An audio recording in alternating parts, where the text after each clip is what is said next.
On démarre le webinaire qui est organisé par Alumni for the Planet et Centrale Transition. Donc, moi, je suis un des membres fondateurs d'Alumni for the Planet. Je suis très, très heureux de vous accueillir. Et je vais juste dire un petit mot pour rappeler l'objectif de ce webinaire, qui est un format de webinaire, donc Alumni for the Planet, que l'on met en œuvre depuis bientôt 3 ans.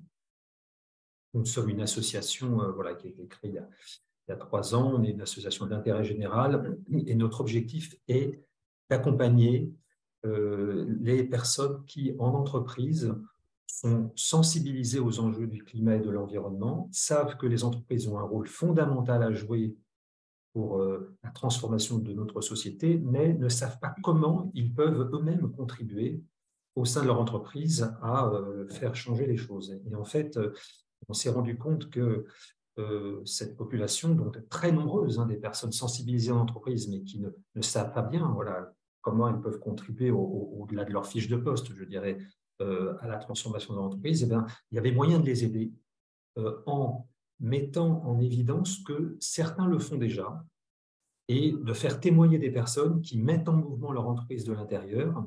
C'est extrêmement inspirant, extrêmement efficace pour donner envie à d'autres de faire pareil. Et c'est exactement ce que nous allons faire aujourd'hui, et c'est ce que nous faisons très souvent donc, à l'Uni for the Planet en organisant ces webinaires tout au long de l'année. Et donc aujourd'hui, nous sommes donc très heureux d'accueillir comme intervenante Virginie Savina, qui va vous parler de son expérience personnelle qui l'a conduite à déployer à très grande échelle, vous allez voir, la fresque du climat au sein du groupe Bouygues. Et avant l'intervention de Virginie, Arthur Delassus, qui est l'autre intervenant, qui est également, que je remercie très chaleureusement, va un peu planter le décor en indiquant pourquoi c'est très important que les entreprises s'engagent en faveur de ces enjeux du climat et de l'environnement et pourquoi tout collaborateur a un rôle à jouer, et en particulier dans le déploiement d'ateliers de sensibilisation de type fresque du climat. Donc, comme il est animateur de la fresque du climat, il va rappeler, je dirais à tout le monde, ce que c'est que la fresque du climat, le rôle qu'elle peut jouer pour transformer les entreprises, mais également Arthur est créateur d'ateliers de sensibilisation et notamment Horizon décarboné qui nous présentera. Donc, vous aurez comme ça une bonne compréhension de ce que sont ces ateliers de sensibilisation qui peuvent être déployés à grande échelle dans une entreprise. Ensuite, vous aurez le témoignage d'une personne qui est en train de le faire et qui le fait à grande échelle pour que vous compreniez que vous-même, à court terme, vous pouvez faire la même chose. Donc voilà, c'est vraiment ça les webinaires que nous organisons à l'Uni for the Planet. Donc vous voyez, ce ne sont pas des webinaires de sensibilisation ou d'information, ce sont des webinaires qui vous aident à passer à l'action. C'est ça l'objectif. Je terminerai juste en disant que nous souhaitons mesurer l'impact que nous avons au travers de ces webinaires. Par ailleurs, ces webinaires sont gratuits et nous sommes financés en grande partie par l'ADEME et par le ministère de la Transition écologique qui nous demandent aussi de mesurer l'impact. Et donc, pour faire ça, nous avons préparé un petit sondage qu'on vous demandera de remplir. Ça prend juste 2-3 minutes vers la fin du webinaire pour nous dire finalement quelle est votre intention suite à ce webinaire. Et vous verrez, il y a un certain nombre de questions qui vous permettent de qualifier un peu cette intention. Est-ce que vous avez l'intention d'engager une action au sein de votre entreprise à court terme? Et ça nous aide à comprendre comment améliorer, si besoin, nos webinaires. Voilà, donc je souhaite vraiment que vous passiez un très bon webinaire, que vous profitiez au mieux de ces deux intervenants de très, très grande qualité. Vous le verrez, on a vraiment une grande chance, on a préparé avec eux. Et je passe tout de suite la parole à Julie Prinet, que je remercie très chaleureusement d'avoir co-organisé ce webinaire avec nous. Donc, merci Julie, merci à Centrale Transition. Je retourne le merci Michel, merci à Alumni for the Planet et à toute l'équipe organisatrice, Virginie et Arthur aussi pour votre intervention. Je vais présenter rapidement qui je suis, Centrale Transition, et puis aussi moi mon intérêt pour ce webinaire. Centrale Transition est un réseau autour de la transition qui à l'origine a pour vocation de regrouper les centraliens, les alumni des écoles centrales. Donc, pour rappel, il y en a plusieurs. Il y a Nantes, Lille, Lyon, Marseille et Lyon. si je n'oublie pas, en tout cas pour l'instant, d'autres en devenir apparemment. Donc de regrouper les alumni qui sont soit sensibilisés, soit pas encore sensibilisés aux questions climatiques, donc d'essayer d'embarquer plus de monde, de permettre de réseauter ces personnes-là. Il y a pas mal de gens qui font des choses complémentaires et que le réseau permet de retrouver. On est ouvert aux non-centraliens aussi, même si à la base assez centré école centrale. Pour ma part, je travaille pour une entreprise qui fait du management de l'énergie, Metron, et qui est une start-up qui devient un peu scale-up et qui est en train de lancer son comité RSE dont je fais partie. Et du coup, je vais pouvoir aussi utiliser les apprentissages de ce webinaire pour aller les passer dans le comité RSE. Et enfin, j'anime un atelier aussi alors c'est un peu plus que sensibilisation, c'est un peu plus passage à l'action, donc ça vient plutôt après, qui s'appelle les conversations carbone. Si vous en avez entendu parler ou pas entendu parler et avez envie d'en savoir plus, je suis à votre disposition aussi pour en parler. Sur ce, je vous souhaite un très bon webinaire et du coup, je pense que je passe la parole à Arthur. Je vais reprendre juste la main, simplement. Bonjour, bienvenue à toutes et à tous. Donc oui, comme l'a dit Michel, le cœur d'Alumni for the Planet, c'est vraiment donc moi, je suis bénévole pour Alumni for the Planet et je travaille dans l'équipe pour organiser des webinaires qui sont le cœur d'Alumni for the Planet pour inspirer le passage à l'action, donc avec différents témoignages. Donc, on va commencer tout de suite dans le vif du sujet avec Arthur. Simplement, si Arthur, tu peux te présenter et commencer par nous dire en quoi, selon toi, enfin, les entreprises ont un rôle à clé à jouer pour accélérer la transition bas carbone et, euh, et comment transformer en fait en profondeur leur activité. Je te laisse la parole. Oui, merci beaucoup Michel et bonjour à tous. Oui, donc moi je suis centralien, je suis sorti en 2014. J'ai commencé en fait, travaillant en bureau d'études à Marseille dans les transports. Je faisais de la modélisation de trafic routier et ferroviaire. J'ai fait le chemin de Saint-Jacques en 2015 avec ma femme et ça a été une grosse claque écologique. En fait, avant, et c'est vrai qu'en sortant d'école, la question écologique n'est pas une question très sérieuse pour moi. Et puis ça s'est imposé suite à la marche pendant plus de 2 mois jusqu'à Saint-Jacques-de-Compostelle. En sortant, je me suis dit, mais en fait, à quoi je sers mes compétences d'ingénieur étaient fondamentales. Et c'est aussi pour ça que les entreprises ont un rôle clé à jouer dans la transition. Quand on est dans un bureau d'études et qu'on fait de la modélisation de trafic, c'est absolument crucial de garder ces compétences pour se dire comment on fait pour satisfaire un besoin de mobilité des Français. Et en fait, il y a des besoins de mobilité, mais il y a des besoins dans tous les sens, sans ou avec beaucoup moins de carbone, ou voire plus du tout de carbone. Et donc, avoir des modélisateurs là-dessus, qui font ce travail, c'est indispensable. Ça permet de prévoir l'avenir, de transitionner sans heures ou avec le moins de heures possible. Sauf que là, mon entreprise n'était pas du tout sur cette histoire de décarbonation. Et donc, j'ai tenu quelques années dans cette école, dans cette entreprise, et puis j'ai fini par partir. Parce qu'elle n'était pas alignée. Donc ça, c'est une des raisons pour lesquelles, enfin, un des risques qui peut peser sur les entreprises, c'est quand elles ne sont pas alignées avec l'accord de Paris, quand elles font du greenwashing, les éléments, enfin voilà, leurs salariés peuvent partir. Alors moi, je suis parti pour faire 2 choses. Maintenant, je suis maraîcher à côté de Fontainebleau. Ma femme est éleveuse de poules pondeuses, donc ça, c'est une première partie de mon activité. Donc on va dire un peu bifurcatrice. Et il y a une autre partie de mon activité qui est de créer et de déployer des ateliers de sensibilisation post-fresque du climat, notamment avec Horizon Décarboné, parce que je me suis rendu compte que j'aimais faire du maraîchage, faire des choses concrètes à mon échelle, enfin une action locale, et aussi de participer à des choses beaucoup plus grandes, à plus grande échelle, notamment via des actions de sensibilisation. Mais donc, moi, je viens à l'extérieur d'une entreprise pour les aider à transitionner. Et donc, pourquoi je me suis dit ça, pourquoi les entreprises, elles sont fondamentales. Donc, je pense que vous avez en tête que l'empreinte carbone d'un Français moyen est autour de 10 tonnes de CO2 équivalent par an. Et donc ça, c'est quand on compte les importations, les émissions de CO2 liées à nos importations pour un Français moyen. Évidemment, le Français moyen n'existe pas et c'est très variable en fonction des catégories socio-professionnelles, par exemple. Et que l'objectif pour tenir les 1,5 degrés au niveau mondial se situe autour des 2 tonnes de CO2 équivalent. Et pour être plus précis, avec l'Agence internationale de l'énergie, quand on compte que le CO2, on est à 0,2 tonnes par personne et par an. Le reste, c'est du méthane, du protoxyde d'azote qui est assez difficilement décarbonable parce que c'est de l'agriculture. C'est des procédés ou d'autres procédés industriels assez difficilement décarbonables. Donc en fait, donc 10 tonnes, 2 tonnes, ça c'est quand même la marche en CO2 équivalent, mais quand on parle juste CO2, la marche elle est encore plus importante. Et donc il y a vraiment le message, c'est un citoyen dans sa vie quotidienne en 2050 dans un monde décarboné, il n'utilise plus d'énergie fossile. Voilà, il ne touche plus au pétrole, il ne touche plus au gaz, alors que c'est son quotidien. Et les entreprises, à peu près la même chose. Parfois, il y a quelques procédés qui vont encore utiliser un petit peu de gaz fossile ou un petit peu de pétrole, parce qu'on n'aura pas encore réussi à tout décarboner, parce que voilà, c'est déjà la marche est gigantesque. Mais ça, c'est quand même. Et donc, ça, c'est des changements gigantesques. Et l'autre chose à avoir en tête, c'est que sur les 10 tonnes, si on garde la société à peu près comme elle est, et que les citoyens essayent de faire leur part, entre guillemets, là, on arrive à avoir des baisses de l'ordre de maximum 40%, donc de passer de 10 tonnes à 6 tonnes. Et dans ce cas-là, c'est tous les Français ne prennent plus l'avion, font du covoiturage pour tout leur trajet, n'ont plus de voiture thermique, ont isolé leur maison, ne prennent plus la voiture pour les circuits courts, enfin pour les trajets courts, etc., etc. Ils sont tous végétariens.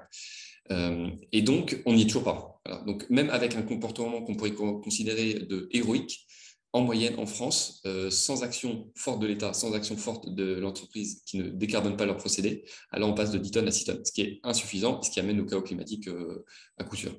Et si l'État fait sa part, eh ben, c'est autour de 15% baisse, et donc ça ne suffit toujours pas. Et donc, il y a de toute façon les entreprises qui doivent faire quelque chose. Donc, c'est et l'État et les collectivités et les entreprises et les citoyens qui doivent bouger et qui doivent bouger de concert pour réussir à baisser l'empreinte carbone de 10 tonnes à autour de 2 tonnes. Et dernier chiffre pour avoir en tête, sur les 10 tonnes de CO2, il y en a 4, c'est la combustion du pétrole. Et 1,5 tonne la combustion de gaz juste pour se chauffer, pas pour faire de l'électricité, pour se chauffer. Donc là, il y a 5 tonnes et demie, c'est pétrole et gaz en France. Et ça, c'est les premières énergies consommées en France. Et donc, il faut réussir à s'en débarrasser, y compris quand on est en une entreprise, pour que les services qu'on propose soient avec beaucoup moins de CO2. Voilà. Donc ça, c'est vraiment avoir en tête que c'est pour ça que c'est indispensable que les entreprises transitionnent, parce que sans elles, on ne peut pas atteindre la transition bas carbone. On ne peut pas arriver à la neutralité. Effectivement, comme tu l'as dit, les entreprises ont un véritable rôle à jouer et ont un gros poids en fait dans cette marge pour atteindre 2 tonnes idéalement. Il y a le déploiement en fait d'ateliers de sensibilisation, notamment à la fresque du climat, qui se font de plus en plus à grande échelle, qui prennent de l'ampleur et qui sont de plus en plus répandus. En quoi, pour toi, Arthur, ces ateliers de sensibilisation spécifiquement à la fresque du climat ont une importance au sein de l'entreprise pour le passage à l'action pour les collaborateurs? Oui, c'est une bonne question parce que, en fait, là, si on prend le gaz, par exemple, il y a 1,5 tonne qui est brûlée pour faire de la chaleur en France. Objectif 2050, quasiment zéro en tout cas de gaz fossile. Comment on fait sachant que, par exemple, chez EDF, ils installaient pas mal de chaudières à gaz.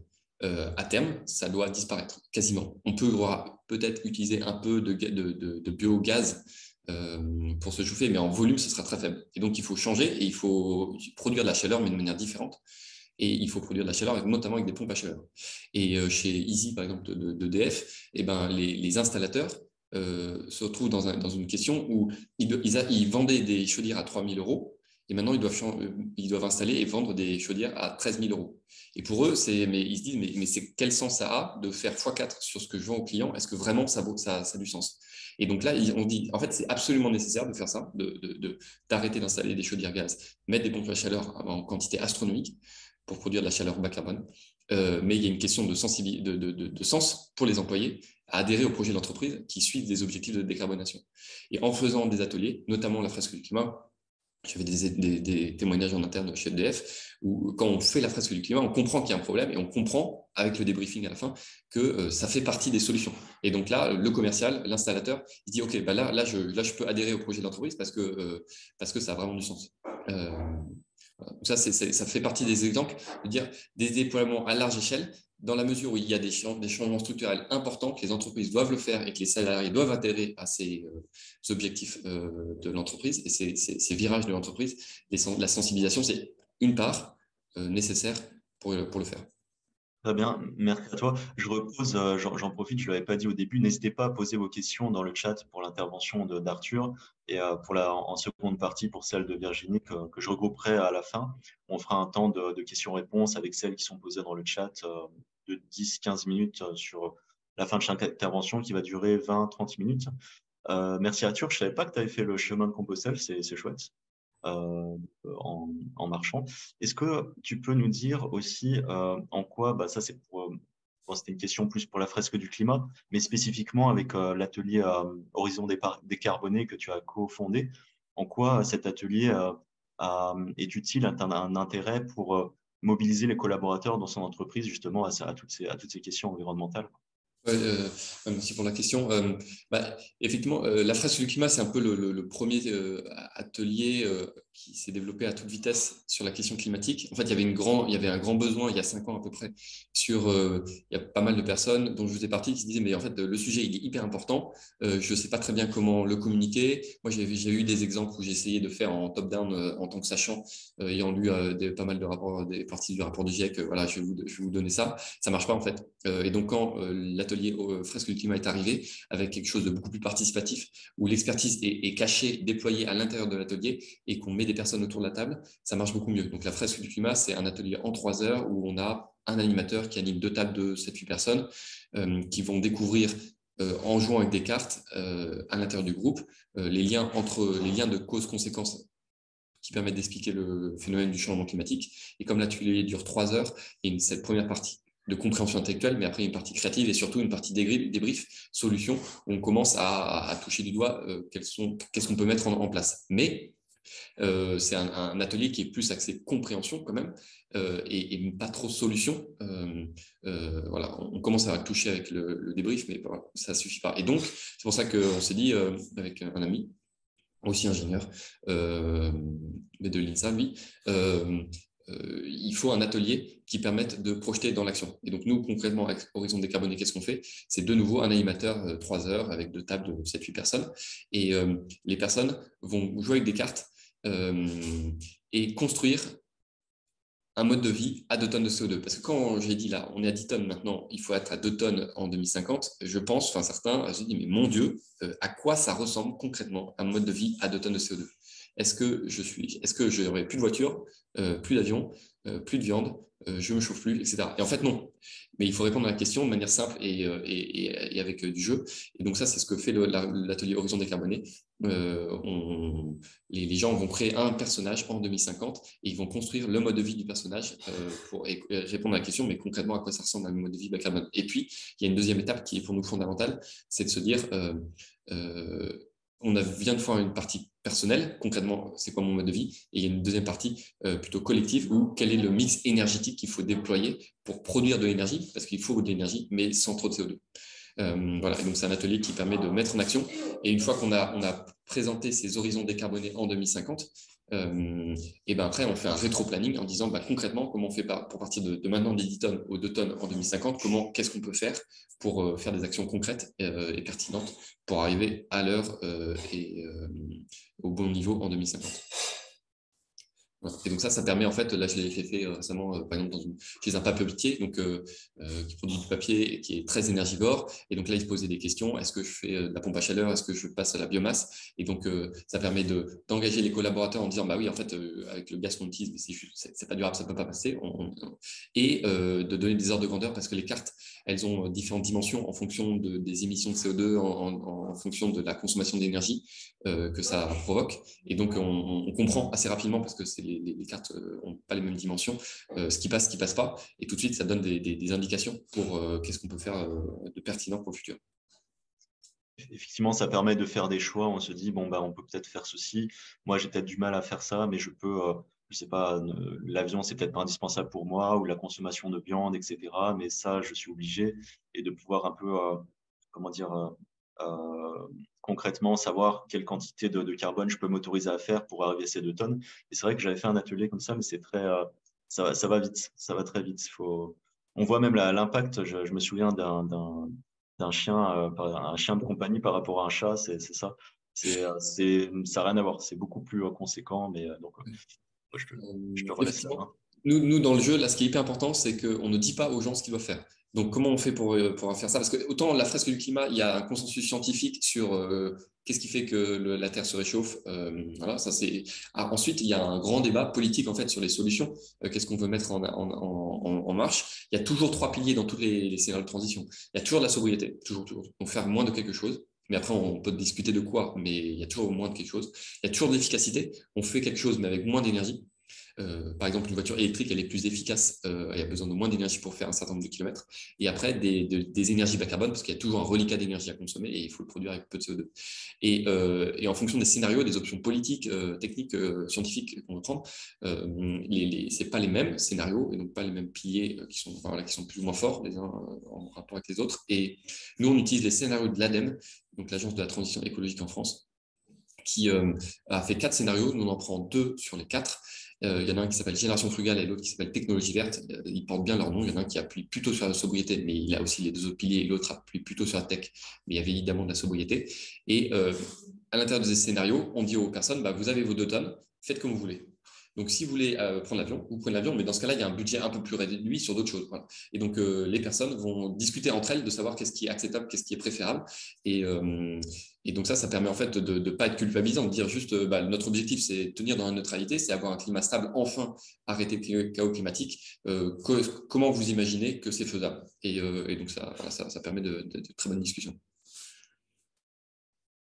Effectivement, je me souviens de ces ateliers avec ces deux scénarios, frugal et puis plus technologie.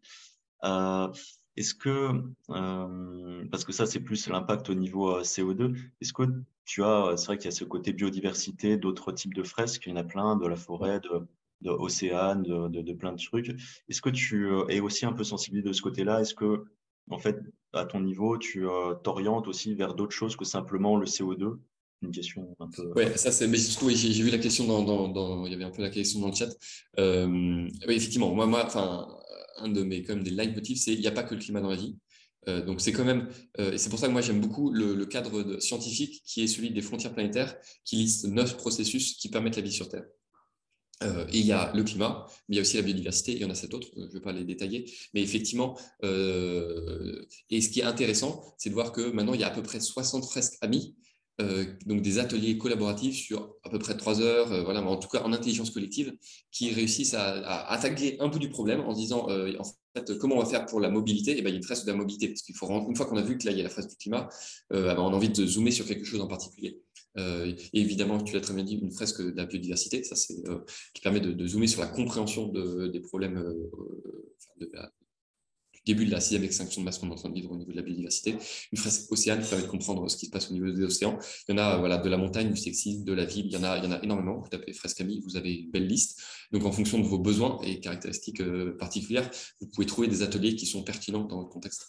Et donc nous, dans notre association, on a créé un atelier qui s'appelle la fresque des frontières planétaires, justement pour montrer qu'il n'y a pas que le climat dans la vie ou que la biodiversité, et d'avoir une vue d'ensemble des enjeux écologiques. Donc c'est une fresque généraliste qui permet d'avoir une vue d'ensemble des enjeux écologiques, parce que le potentiel problème, c'est qu'en visant, par exemple, une neutralité carbone, on peut avoir des dégâts sur d'autres enjeux écologiques. Et donc ça, c'est embêtant, c'est très embêtant. Donc avoir une vision d'ensemble des enjeux écologiques pour ensuite trouver des solutions qui sont compatibles avec les frontières planétaires, avec la vie sur Terre, c'est un peu la base.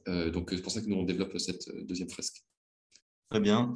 Donc je continue au niveau des questions par rapport à des questions qu'on a remontées sur le chat. Et comment, selon toi, il y a une question pour comment faire bouger les industries dont l'activité est en opposition ou le but de cette entreprise, on va dire, son objectif en opposition avec le changement climatique, comme fabriquer effectivement des avions d'affaires, ça paraît hors de propos de nos jours. Je ne sais pas, des entreprises dont le but c'est plus de produire beaucoup de manière pas forcément très, très propre. Comment concilier les deux dans ce genre de cas, effectivement? Oui, c'est une bonne question. Alors, je pourrais prendre l'exemple de Total qui est un peu plus simple, peut-être. Enfin, c'est un gros dossier, mais donc vis-à-vis de Total, par exemple, moi, je vais animer un atelier à leur direction RSE le mois prochain.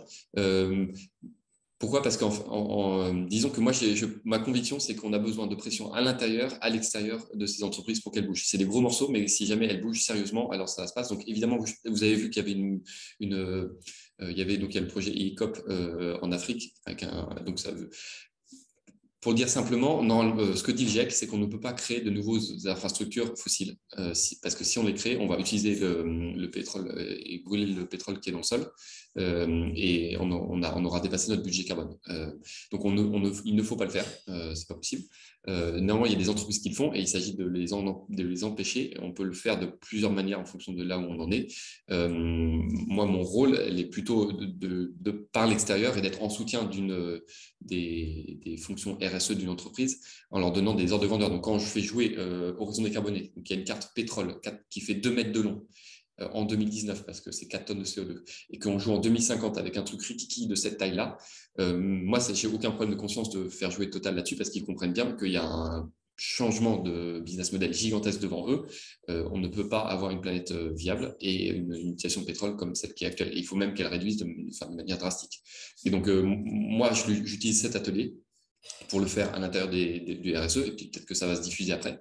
Les scientifiques qui font une pétition, c'était au début de la semaine, je crois, en disant que Total, au niveau les actionnaires ne devaient pas voter certaines décisions en assemblée générale, c'est aussi nécessaire. Disons qu'en fonction de là où on est, on pousse là où il faut, et je pense pas qu'il y en ait qui soient qu'on puisse se passer et de l'extérieur, de l'action, de la dépression extérieure et des pressions à l'intérieur. D'accord, merci à toi. Alors, il y a une question intéressante aussi sur comment faciliter le passage à l'action entre l'alignement avec la réduction des émissions de CO2 et la réduction des coûts de l'entreprise sur laquelle on peut peut-être miser. De quelle façon, selon toi, on pourrait amorcer ce changement, effectivement, en misant sur le portefeuille, le coût de ce que ça peut coûter par rapport à l'entreprise et qui fasse plus sens par rapport à ses objectifs premiers? Oui, alors là, je pense à plusieurs choses. Il y a une partie où c'est là, moi, l'association que je porte, elle a pour objectif de former par le jeu à la transition écologique et inciter le passage à l'action. Donc, nous, on est vraiment sur l'incitation à l'action et pas sur après l'accompagnement de la transformation de l'économie. Là où c'est un job de consultant, de regarder la structure de coût, voir ce qui est possible, etc. Donc, je ne suis peut-être pas le meilleur pour répondre à la question. Ce que je peux voir, c'est que Funafset, pour prendre l'exemple du papetier chez qui j'étais, il y a un problème de sensibilisation parce que quand bien même le directeur qui est fan d'énergie, qui veut vraiment baisser sa consommation, mais qui voit aussi que c'est bon pour son business, il veut le faire, il a besoin d'embarquer ses collaborateurs parce que c'est des changements de routine et c'est pas évident. Donc là, pour ça, il aime bien cet atelier. Et après, pour les questions de sous, en fait, là, par exemple, lui, il utilise les financements de l'ADEME parce que c'est ça qui va lui permettre de rentrer dans ses frais. Et que l'ADEME, me dit-il, cherche plein d'entreprises partantes pour financer des projets parce qu'en fait, il y a une histoire en fait, heureusement ou malheureusement, on est au début d'une grande courbe en S, en sigmoïde, et il y a plein de choses. Là, par exemple, pour produire de la chaleur à haute température avec des pompes à chaleur, visiblement, toutes les technos ne sont pas encore prêtes. Et donc, l'ADEME a besoin d'entreprises qui se lancent là-dedans pour réussir à commencer à amorcer la courbe avant que ça soit adopté par plein d'entreprises pour produire de la chaleur bas carbone. Et donc là, via l'aide de l'ADEME, on peut retomber, eux, ils s'y retrouvent. L'actionnaire est américain, et ça, c'est sûr, ils se sont retrouvés dans les coups. Mais donc, en fait, il y a une histoire de avoir une volonté d'y aller, sensibiliser ses collaborateurs et trouver dans l'écosystème les ressources pour y aller. Parce que voilà, c'est un équilibre complexe.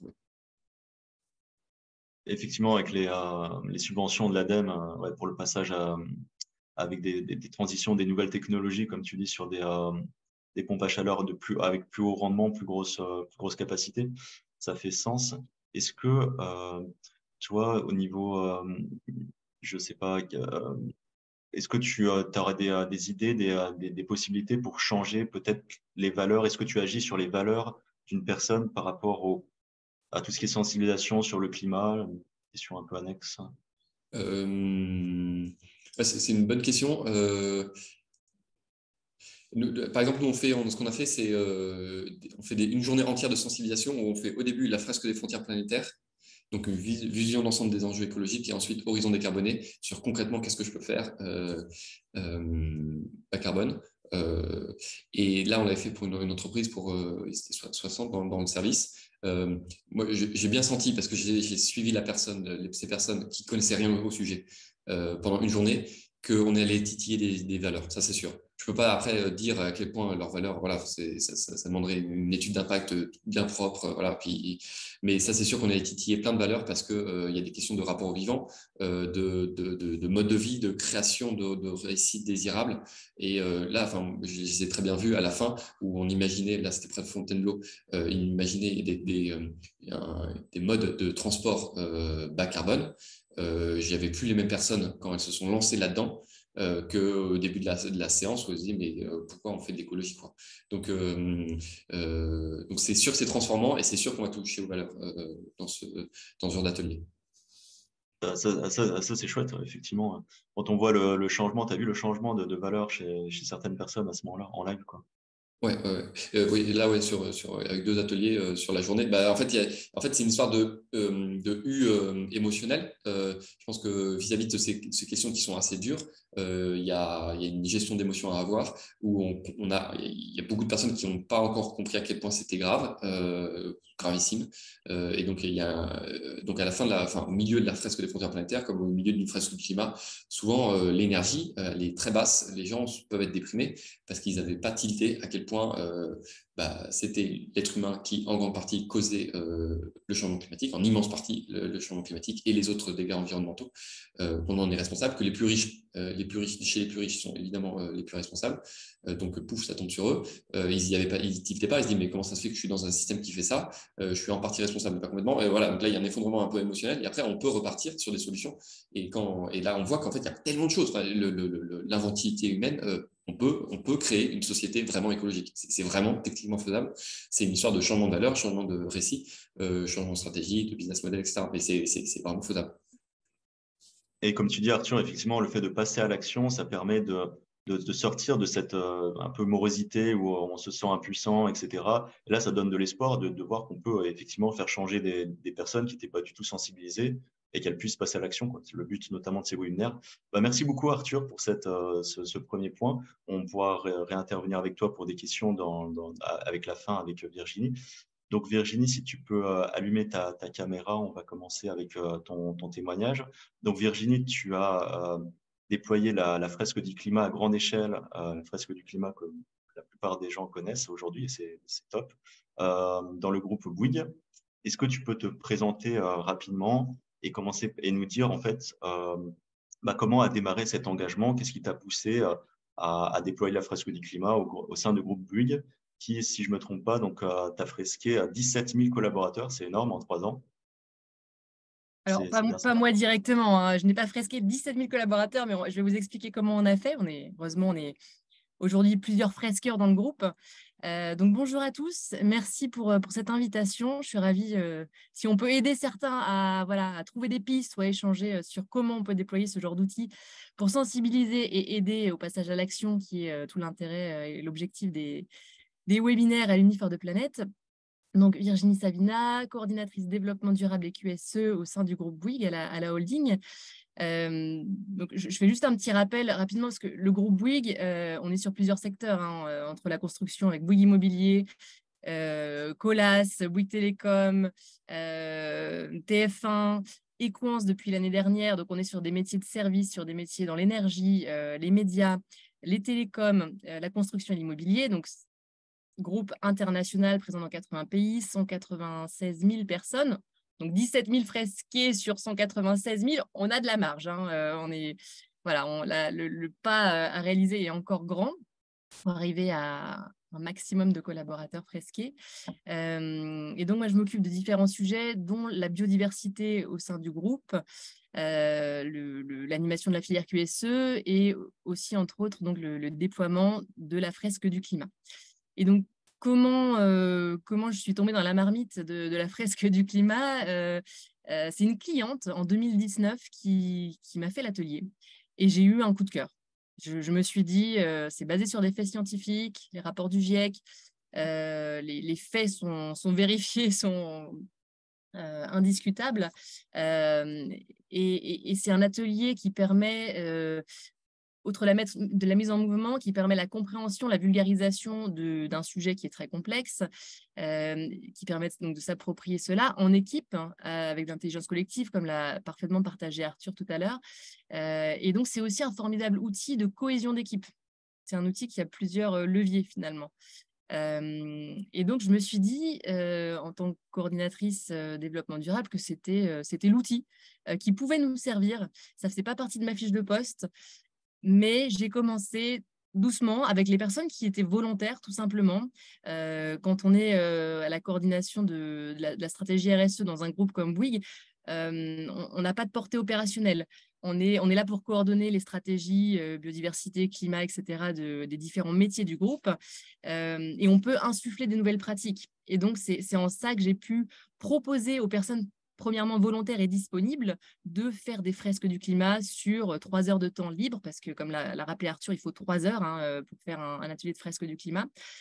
Et donc, j'ai commencé comme ça, avec des volontaires, des gens qui étaient motivés, qui étaient passionnés par le sujet ou simplement intéressés ou curieux, en m'appuyant aussi sur le réseau de contributeurs RSE, QSE, achats responsables du groupe.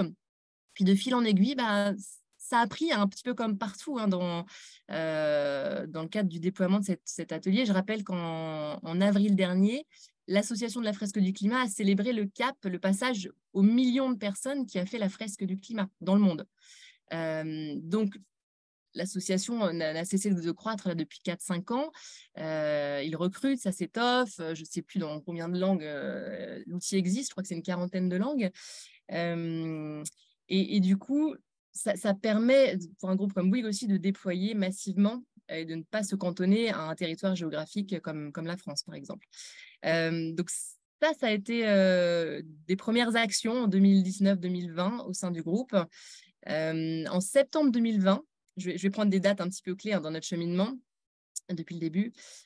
Septembre 2020, avec une entité qui était assez moteur sur le sujet, qui est Bouygues Construction, Bouygues Bâtiment International, on a décidé sur une semaine de faire ce qu'on a appelé un frescathon.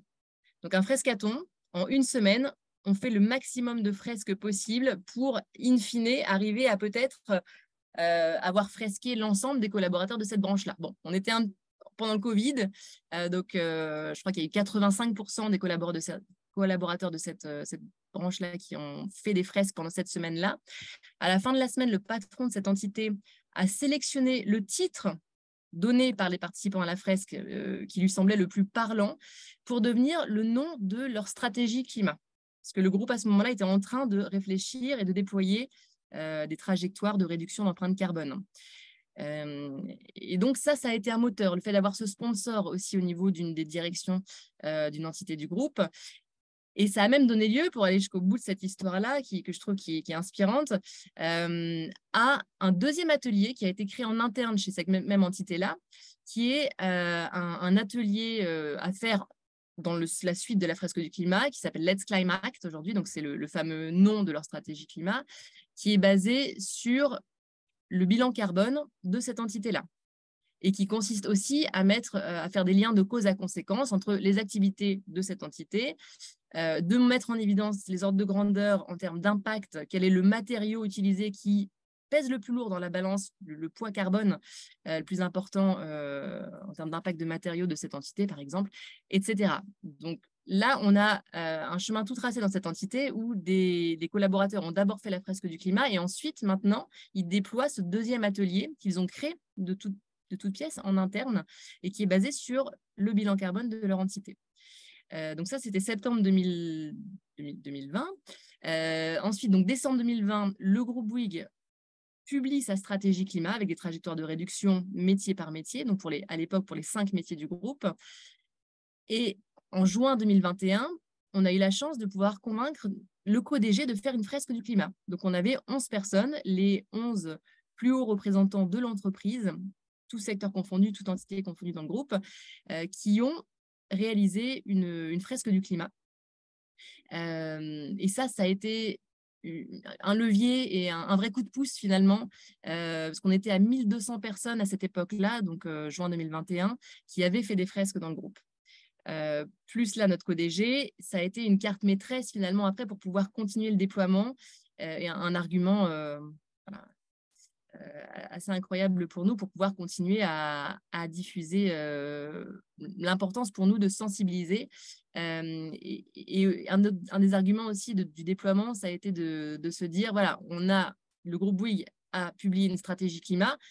Comment est-ce qu'on explique aux collaborateurs? Comment est-ce qu'on fait comprendre les enjeux? Comment est-ce qu'on arrive à garder cette posture, à avoir cette posture humble de se dire, voilà, on a des impacts énormes sur l'environnement, le vivant de manière générale, évidemment, production de gaz à effet de serre à travers nos activités.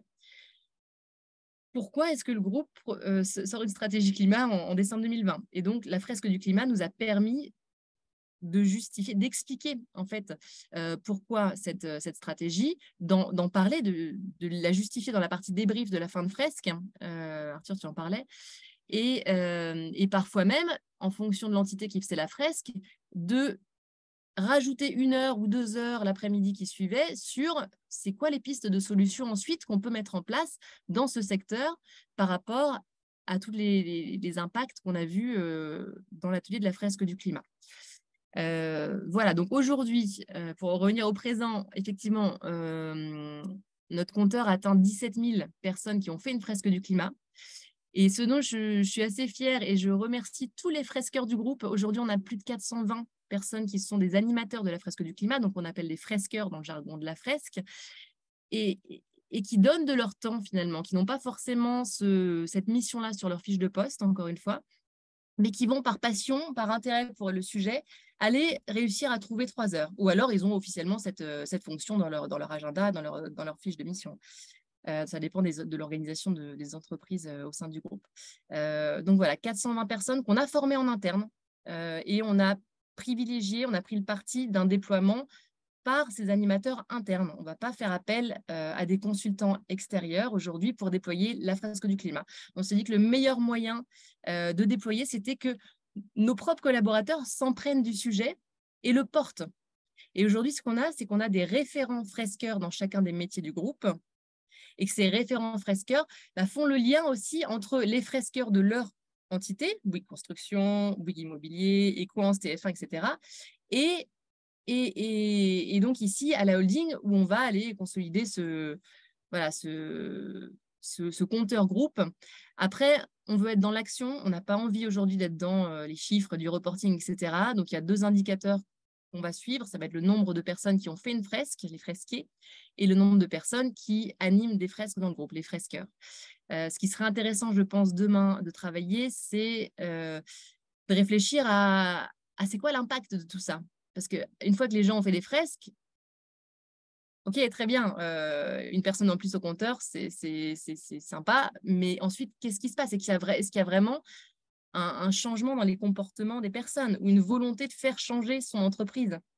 Voilà, donc moi, j'aimerais travailler sur ça à l'avenir, à réfléchir à comment on pourrait mesurer l'impact finalement de ces ateliers. Parce que le but, ce n'est pas juste de cocher une case et de se dire on est les premiers du CAC 40 en termes de chiffres. Non, c'est vraiment pas l'objectif. Le but, c'est vraiment d'arriver à faire intégrer tout ça à toutes les strates hiérarchiques de l'entreprise pour ensuite pouvoir essayer de faire changer un peu les modèles d'affaires, de les faire pivoter. Parce que comme tu l'as rappelé très juste titre, Arthur, on parle d'urgence planétaire, on parle de 6 limites planétaires qui sont dépassées sur 9. On est dans une situation critique et on n'a plus assez de temps pour agir. Voilà. Donc, tu as senti, Virginie, vraiment le côté merci pour tout ton témoignage. Du coup, tu réponds à plein de questions, mais il y en a d'autres qui se posent. C'est bien, on a encore du temps. Tu as senti vraiment que la hiérarchie, le groupe Bouygues jouait le jeu de passer de cette sensibilisation via la fresque du climat. Et comment, toi, tu penses faire, du coup, est-ce que vous avez pu mesurer les impacts? Tu disais pour le moment, non. Mais est-ce que tu penses pouvoir mettre en place, ou des personnes pourraient le faire, pour mettre en place justement comment calculer l'impact suite à ces fresques? Quel serait un comparatif de l'avant-après en termes de pollution, d'impact par rapport au climat sur le groupe? Oui, c'est pas justement, ça va être la prochaine étape. Mais pour répondre à la première question, oui, le top management s'en empare. On a des demandes de toutes parts pour réaliser des fresques. Aujourd'hui, on a un annuaire des fresqueurs qui nous permet de voir qu'on peut faire des fresques dans 27 langues différentes, 27 pays. Enfin, on est capable de visualiser notre force de frappe, entre guillemets, géographique. Une des prochaines victoires à venir, et j'espère que tout se passera bien, c'est qu'on a eu, et qui prouve que le management, même au plus haut niveau, est enclin au déploiement de cet outil et donc à s'emparer des sujets aussi, c'est une future fresque du climat pour nos administrateurs. Donc, on attend une date, ce sera normalement en 2023. Donc, nous, on a pris ça comme étant une très bonne nouvelle qui montrait aussi la volonté de continuer à comprendre. Et voilà, après, on verra pour les passages à l'action possibles. Et en termes de mesures d'impact, aujourd'hui, c'est à nous de le construire. Moi, je réfléchis à justement comment on pourrait faire. Donc là, je suis ouverte à la discussion tout à l'heure, peut-être dans la partie échange ou si on reste en contact après, avec grand plaisir pour partager si vous avez des idées ou comment on pourrait mesurer cet impact justement suite à la description que j'ai pu vous faire de comment on déploie aujourd'hui dans un groupe comme Bouygues l'outil de la fresque du climat. D'accord. Effectivement, il y aurait des choses, des petits indicateurs à mettre par-ci par-là, suivant les différents types de domaines en termes de consommation, de coûts, de biais, de moyens de consommer, de produire de la même façon, mais en étant plus vert. Comment toi, tu as réussi à convaincre en fait au début comment tu es arrivé concrètement, voilà, pour des personnes qui auraient envie de faire la même chose dans leur groupe, quel que soit le niveau, on peut le faire dans une petite entreprise aussi. Comment tu es arrivé concrètement face à tes responsables pour dire, bon, voilà, évoquer ce sujet de fresque du climat et le pousser à le déployer en fait?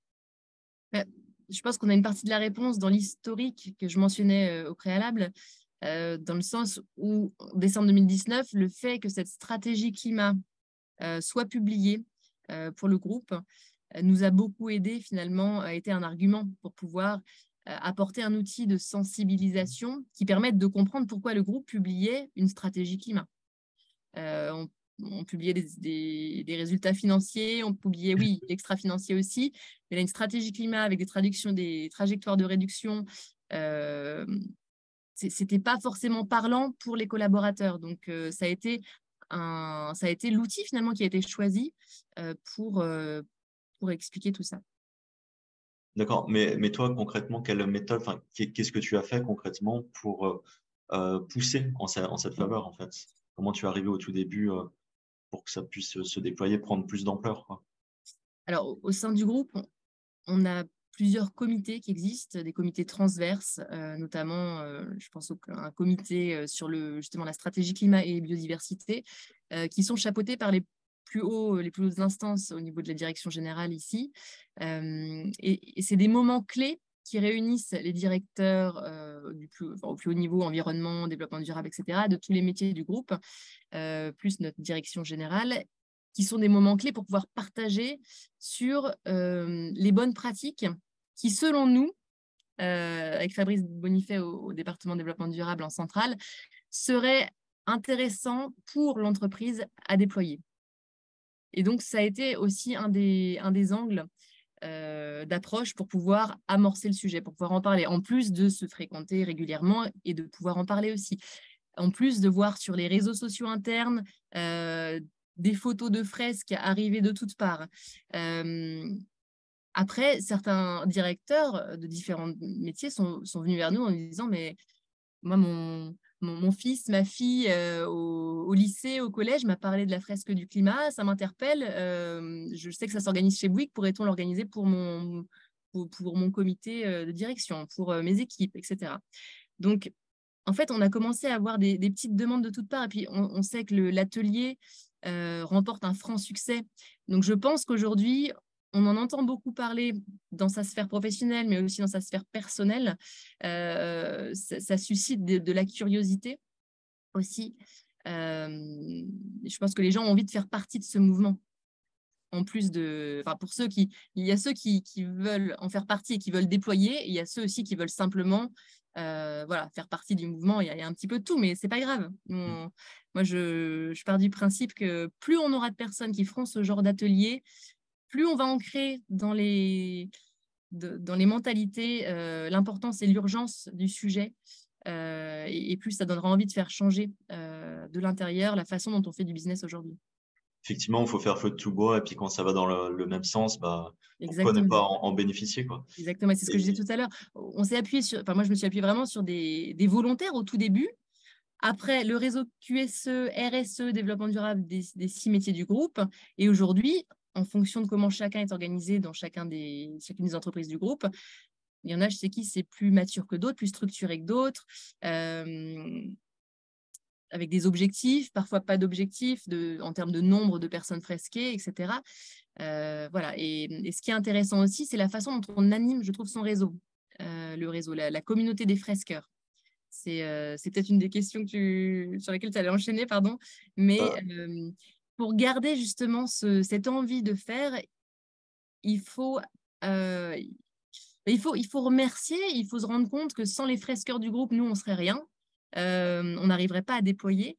Et donc aujourd'hui, cette communauté, les 420 fresqueurs du groupe, qui est une communauté qui a vocation à croître, on espère que ça va continuer dans ce sens, ce sont des personnes qui ont été formées en interne et qui déploient, qui peuvent recevoir la possibilité de se former à de nouveaux outils. On essaie au moins une fois par mois, voire un petit peu plus parfois, d'envoyer des invitations à cette communauté-là pour qu'ils se forment sur un... Alors, je n'ai pas encore testé Horizon décarboné, Arthur, mais sur un 2 tonnes, sur un inventant de vie bas carbone, sur une fresque de la biodiversité, une fresque du numérique, pour comprendre un peu tous les sujets connexes, parce qu'effectivement, il n'y a pas que le climat et tous ces sujets-là, biodiversité, climat, sont très liés. Et on essaie d'apporter des billes supplémentaires à ces personnes-là qui, dans leur quotidien professionnel, peuvent être aux achats, à la logistique, au RH, dans différents domaines très éloignés finalement de l'environnement. Et on essaie de les faire monter en compétences sur différents sujets à travers d'autres ateliers qui permettent aussi de casser les frontières des différentes entreprises. C'est-à-dire que moi, j'essaie toujours de penser à comment on peut maximiser sur la chance qu'on a d'être dans un groupe aussi diversifié. Parce qu'autour de la table, quand on réunit une personne des médias, une personne de télécom, une personne de la construction, de l'énergie, les discussions sont passionnantes dans un débrief de fresques ou sur d'autres ateliers de ce type-là. Donc voilà, on essaie de faire participer, proposer plein de choses. On organise des cafés Teams pour, d'une part, la communauté française et la communauté française francophone et anglophone de manière bimensuelle. On a un événement fresqueur là, qu'on organise enfin au mois de juin, parce que ça avait été reporté avec le Covid, qui va aussi intégrer un atelier d'intelligence collective pour que les gens se mélangent, se rencontrent, échangent, partagent sur leur... en tant que fresqueur, quels sont les freins à l'inaction qu'on peut entendre, qui reviennent bien souvent, quels sont les freins à l'organisation d'ateliers, etc. Toutes ces questions qu'on peut se poser quand on organise des fresques du climat et toutes ces problématiques auxquelles on peut être confronté, justement, comment on passe, comment on trouve les bons arguments, justement, auprès de la direction, quand on a une direction qui peut être réfractaire à organiser ce genre d'événement. Voilà, donc l'animation de la communauté de fresqueurs est pour moi clé quand on veut déployer massivement dans un groupe aussi large en tout cas que celui dans lequel j'évolue. C'est top effectivement pour asseoir en fait cette diffusion de sensibilisation et comme tu dis, comme c'est un groupe assez vaste avec différents domaines et même à l'échelle d'une entreprise, les différents services n'ont pas les mêmes objectifs, les mêmes rôles. Des fois, il y a des petites confrontations. Moi, j'ai toujours été surpris dans des entreprises de voir le service achat par rapport à un service production de R&D ou qui parfois se tire un peu la bourre en mode un peu compétition. Et là, peut-être, c'est un moyen aussi de rassembler tout ça. Et quel levier tu as eu pour toi, à ton niveau, faire changer les choses ou amorcer plus que simplement la prise de conscience ou le côté vert environnement pour inciter vraiment le changement? Est-ce que tu as trouvé des leviers et quels étaient ces leviers au niveau financier, coût, réduction ou le fait que ça fédère autour d'un projet commun, je ne sais pas. Ou tu n'as pas eu besoin d'en trouver, ça s'est fait assez facilement, il n'y avait pas forcément de frein, d'obstacle de ce côté-là? Alors, il y a eu des freins, il y a toujours des freins, puisqu'on en est sur 17 000 personnes avec un horizon à presque 200 000. Et les freins ont été là et les freins sont toujours là par endroits. Mais justement, encore une fois, si un conseil que je peux donner, c'est avancer avec ceux qui veulent. Enfin, en tout cas, dans un groupe où on est aussi nombreux, il y aura forcément des volontaires, des intéressés sur ce sujet à différents endroits. Donc, avançons avec tous ceux qui veulent pour l'instant. Et après, voilà, je pense que le reste viendra. Parce qu'en termes de freins, ce qu'on va rencontrer régulièrement, c'est je n'ai pas 3 heures à accorder à un atelier.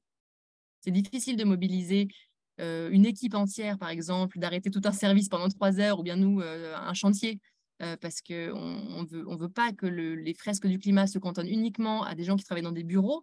Donc, on réfléchit aussi à comment on peut transposer cet atelier, ce genre d'atelier, sur des chantiers, typiquement.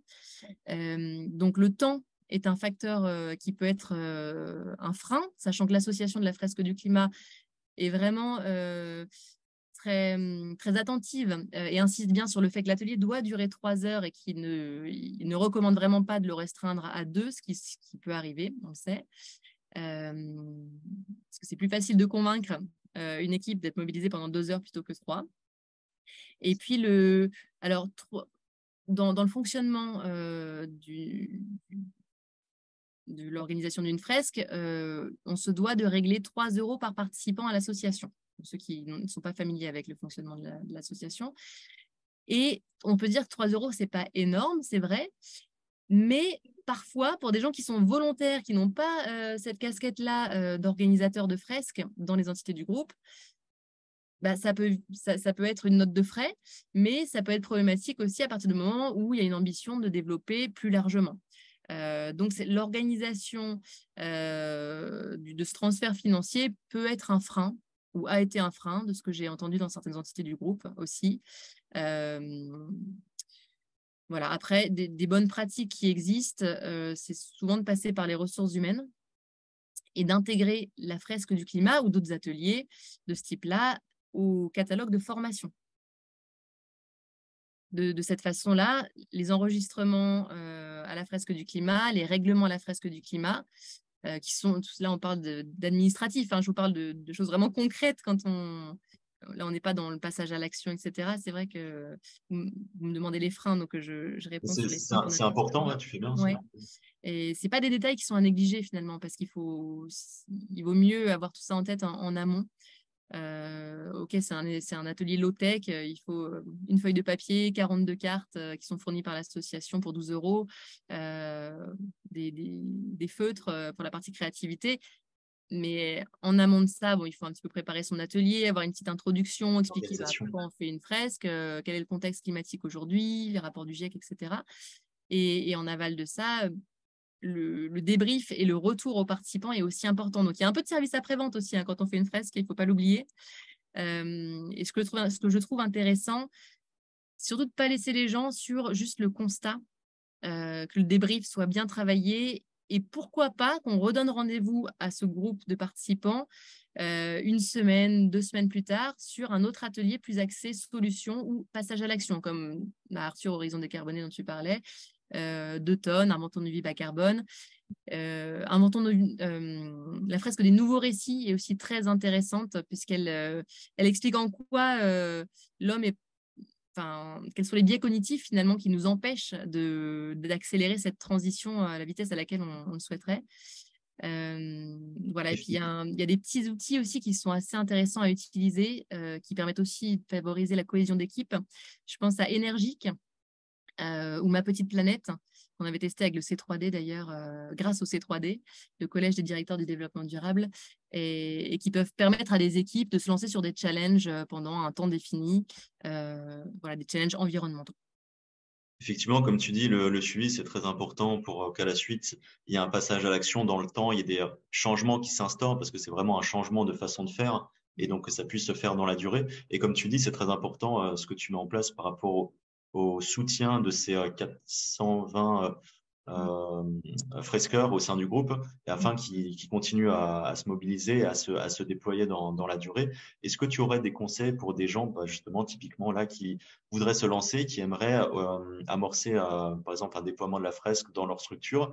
Quel premier conseil tu pourrais leur donner en petit résumé de synthèse? Je ne sais pas, quelque chose qui puisse leur faciliter la tâche, les inciter à le faire vraiment. en as donné un peu certains déjà oui. de vraiment d'y aller, d'oser, etc., de se faire confiance. Ça a été ma première pensée pour répondre à ta question. C'est de trouver 7 ou 8 volontaires à mettre autour de la table et de commencer, de se lancer. Et après, je suis convaincue que voilà, l'effet boule de neige va bien faire son job et que le bouche à oreille fonctionnera et qu'il y aura d'autres demandes. C'est quand on parle du succès de l'atelier, c'est aussi, moi, c'est ce que j'entends dans d'autres entreprises, hein, pas que chez Bouygues, hors du groupe, c'est que en fait, on nous sollicite régulièrement pour faire des ateliers. C'est-à-dire qu'il n'y a pas forcément de prospection à faire. Une fois que c'est lancé, donc juste commencez avec des volontaires, lancez-vous et après ça va filer. Ça va filer. Et il y a des structures qui existent. On a créé avec le groupe ABB et EDF un réseau qui s'appelle Massif Frescon. Le réseau Massif Frescon qui regroupe les entreprises qui déploient la fresque du climat de manière massive dans leurs entreprises. Et du coup, on se réunit assez régulièrement, enfin, tous les 3 mois, pour pouvoir justement débriefer sur comment ça se passe concrètement et toutes les questions qu'on vient de se poser là aujourd'hui. Quels sont nos freins? Comment on passe les barrières hiérarchiques? Comment on arrive à convaincre pour organiser des fresques? Comment on gère ses droits à reverser à l'association? Comment on gère la comptabilité aussi et comment on mesure l'impact? Concrètement, effectivement, et toutes ces questions qui sont peut-être un peu du détail, enfin, qui ne sont pas vraiment sur le fond du sujet, mais qui sont très importantes pour amorcer le passage à l'action, inciter à le faire, montrer que c'est possible et de quelle manière. Et notamment, par exemple, si un collaborateur la souhaite dans son entreprise déployer la fresque à son niveau comme ce que tu as fait, est-ce que tu penses que c'est quelque chose ça peut être un levier aussi bien vu par la direction, justement, de quelqu'un qui a envie de s'impliquer, d'amorcer un certain enthousiasme, un dynamisme dans l'entreprise qui fédère autour d'un projet commun, quoi. Oui, moi, je suis convaincue que c'est positif. Enfin, après, c'est parce que c'est aussi ce en quoi je crois, hein, forcément. Mais oui, une entreprise se doit aujourd'hui de faire comprendre, de vulgariser ce genre de sujet aussi important sur lesquels on est tous concernés, peu importe nos activités. Oui, en effet, on est tous carrément concernés. Ouais. Et mais c'est vraiment très, très inspirant, tous ces témoignages, c'est top. Et on voit que c'est quelque chose qui t'anime beaucoup. Je vais commencer à poser les questions, notamment qui sont arrivées dans le chat. Pardon, je fais une petite parenthèse. Le 8 juin prochain, on organise le réseau Massif Frescon, ce qu'on avait appelé les 24 heures de la fresque du climat. Donc, c'est-à-dire que où que vous soyez dans le monde, vous soyez en Australie, à Hong Kong, aux États-Unis, peu importe, l'idée, c'est que le soleil ne se couchera pas sur la fresque du climat ce jour-là. Et donc, avec l'association, on se dit on essaie de mobiliser et de faire le plus de fresques possible, peu importe où on soit, ce jour-là, le 8 juin prochain. Donc, vous verrez pas mal de choses passer sur les réseaux, je pense aussi de la part de l'association de la fresque ce jour-là. Et ça permet de mobiliser, ça permet aussi de créer de la solidarité et de l'échange entre différentes entreprises. Parce qu'il arrive parfois qu'on s'entraide entre fresqueurs dans le réseau Massif Frescon. Dans différentes entreprises, ça crée des ponts, effectivement. Qu'est-ce que je mets en place dans mon entreprise qui marche bien? Là, tiens, il y a tel, tu vois, je vais faire pareil. Et c'est amélioratif, carrément. Hein. Là, je vois comme impact potentiel pour pouvoir mesurer. Effectivement, ça pourrait être intéressant, c'est une idée comme ça. Ce que tu en penses de mettre en place des sondages, notamment donc un sondage informé, compris, adhésion, participation, pour voir quelle sera la suite à donner, peut-être de mettre ensuite face à une fresque du climat. Moi, j'avais pensé à ça après une semaine, à l'horizon 2 semaines, peut-être 1 mois. Qu'est-ce que concrètement vous faites ensuite suite à ça, quoi? Qu'est-ce que vous allez opérer comme changement dans votre façon de vous conduire et comment le mettre en place pour accompagner une action dans la durée, quoi. Oui, c'est ce genre de questions auxquelles je pensais, et puis aussi des questions sur peut-être une fois qu'on a fait une fresque, est-ce qu'aujourd'hui ça vous tente de devenir fresqueur aussi? Là, ce serait une étape supplémentaire, de se dire bon, il y a une personne supplémentaire qui pourrait augmenter cette multiplication de fresques aussi, peu importe l'entité dans laquelle on est. Donc oui, c'est ce genre de sondage, de questions sur le passage à l'action ensuite. Qu'est-ce qu'on a fait un mois après est-ce qu'on l'a recommandé à d'autres collègues est-ce qu'on l'a recommandé dans notre sphère personnelle voilà. Effectivement, sans faire l'écho, miser là-dessus. Et comme tu le dis, on a envie de. Ouais, on sent ton enthousiasme et ça se transmet. C'est quelque chose qui est intéressant à utiliser. Donc, le groupe Bouygues, c'est un groupe qui est très international. Effectivement, la fresque du climat, c'est peut-être plus proprement développé en France. Est-ce que dans d'autres entités, dans différents endroits du monde, ça s'est déployé aussi, tu le disais, dans pas mal de langues. Et comment ça s'est amorcé? Ça s'est fait vraiment naturellement pour se propager au-delà des frontières, en fait? Non, moi j'ai vraiment poussé l'idée de ce déploiement et après ça s'est fait naturellement comme ce que j'expliquais tout à l'heure parce qu'à partir du moment où on a touché au cœur des personnes dans notre réseau RSE, de nos contributeurs finalement dans les différents métiers du groupe qui ont des entités, des structures à l'étranger, ça a été naturel de se dire, OK, on le fait en France, mais on ne va pas oublier les personnes qui sont des collaborateurs de cette même entité et qui sont à 5000 km de là. Donc, ça se fait beaucoup. Je pense à Colas aux États-Unis. Là, chez Equans, on a même un référent fresqueur aux États-Unis aussi. Bouygues Construction via Bouygues Bâtiment International, qui a été très moteur depuis le début du déploiement chez Bouygues et qui a des fresqueurs dans tous ces pays d'implantation. Et ce qui est intéressant, c'est que je vous parlais de la success story là, de Bouygues Bâtiment International qui a créé sa propre fresque, son atelier basé sur son bilan carbone. On a aussi TF1 Pub qui a créé une fresque en partenariat avec YouMeter, une fresque de la pub, de la publicité. Et Colas qui vient aussi, il y a quelques semaines, de clôturer, de terminer sa fresque sur les impacts de la route. Et là, ça englobe climat et biodiversité aussi. C'est vrai qu'il y en a énormément et c'est des choses qui peuvent se faire conjointement, vraiment de manière complémentaire. C'est pas uniquement la fresque du climat, il y a plein de choses, plus de détails dans la biodiversité, le numérique, et qui ont un impact dans nos vies quotidiennes, quoi, carrément. Bien sûr. Une fois que, ouais, tu disais, effectivement, c'est important de se concentrer, Virginie, sur les personnes qui sont vraiment motivées pour ne pas que l'énergie se diminue et que ça puisse s'amplifier avec des personnes qui sont vraiment enthousiastes, qui ont envie de passer à l'action. Et comment convaincre notamment des personnes qui sont un peu plus réticentes ou moins sensibilisées? Est-ce que tu as une idée de trouver des méthodes? Est-ce que tu as réussi à relever en fait ces difficultés-là de convaincre des personnes qui étaient un peu réticentes et qui ont changé? Comment tu as pu faire si ça s'est présenté pour toi? Alors, moi, je crois beaucoup en la force du nombre, la force du collectif. Et voilà, l'Homo sapiens sapiens, c'est un animal social et qui a besoin d'être en groupe pour sa survie. Et du coup, à partir du moment où une personne se sent exclue d'un groupe, elle va quand même aller s'intéresser à ce qui se passe dans ce groupe.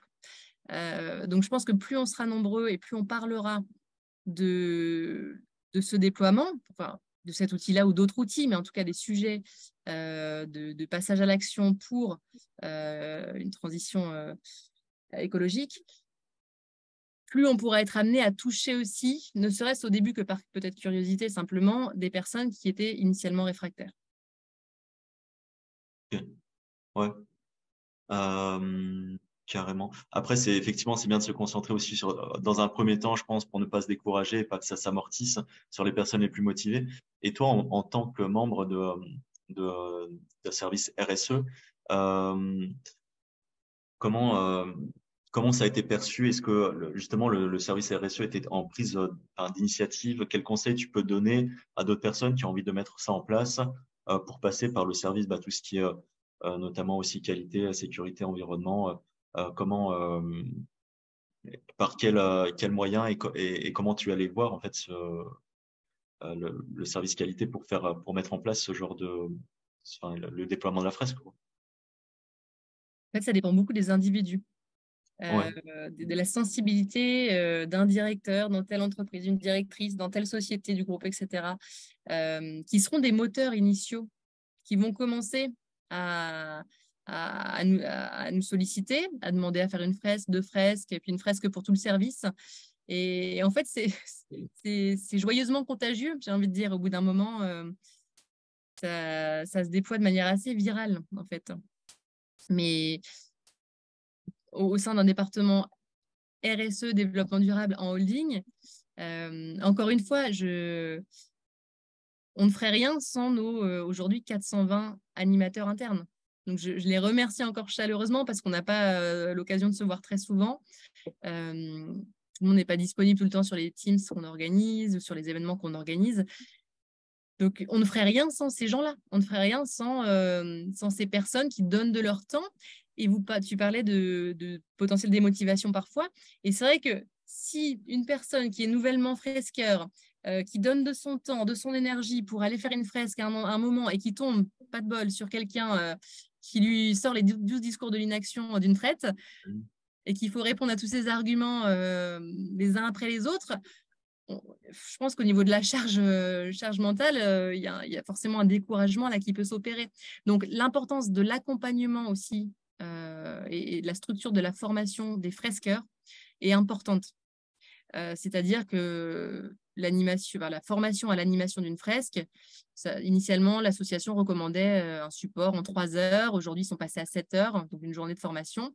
Et ce qui est important à faire, je pense, c'est d'accompagner aussi, surtout sur la première fresque ou les 2-3 premières fresques.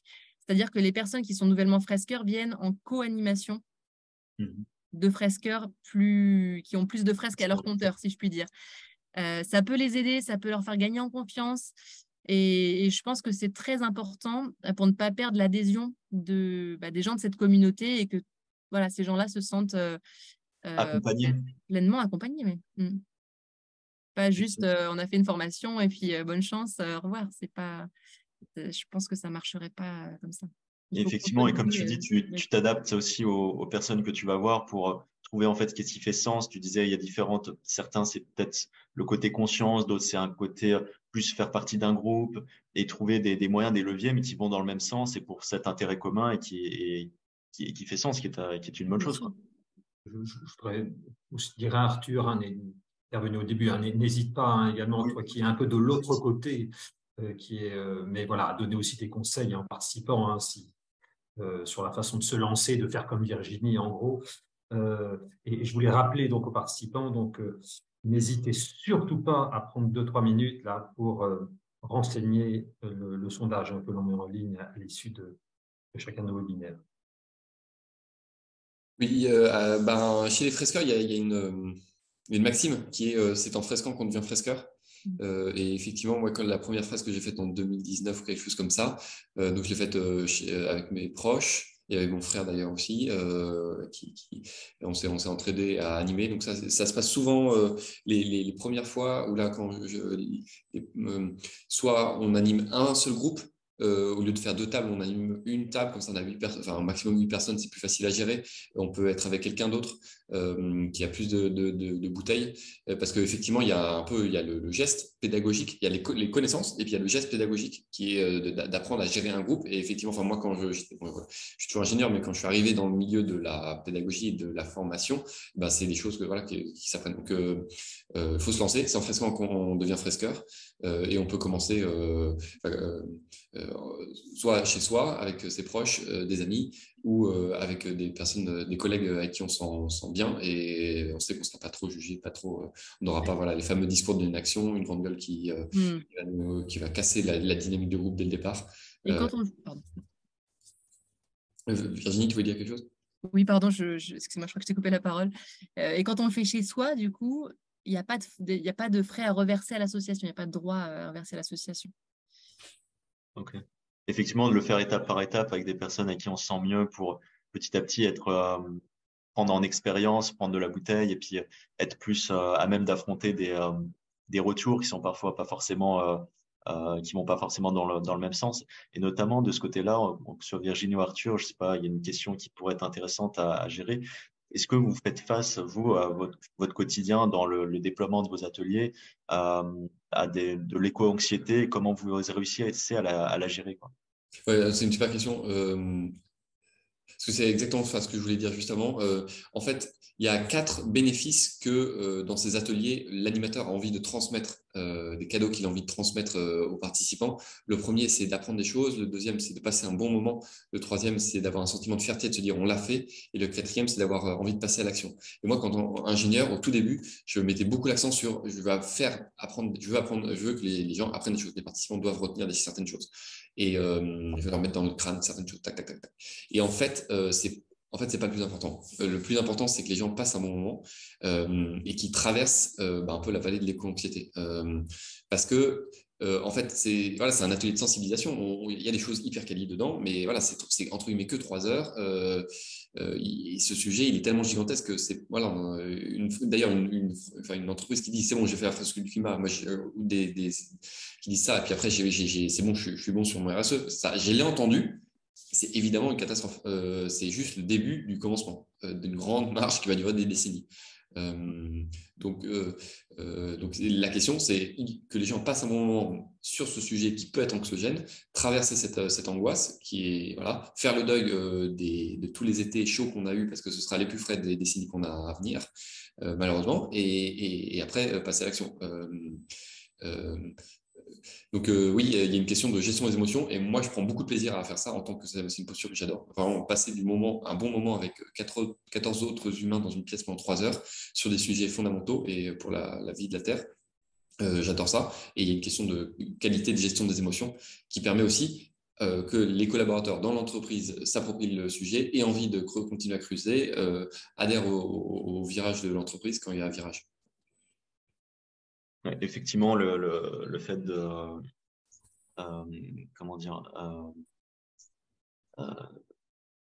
moi j'ai perdu non, par rapport à l'éco-anxiété, simplement le fait de passer à l'action, de trouver des leviers en fait pour mobiliser, ça évite de rester dans dans le côté où il n'y a pas d'espoir, je ne sais pas quoi faire, je suis un peu désolé, découragé. Et le fait d'amorcer des actions et de voir que ça crée une émulsion, ne serait-ce qu'avec des contacts, etc., ça crée un enthousiasme et on agit un petit peu à son niveau, ça permet de voir les choses plus positivement, d'être plus dans l'acceptation et de voir qu'on peut vraiment agir, en fait, simplement.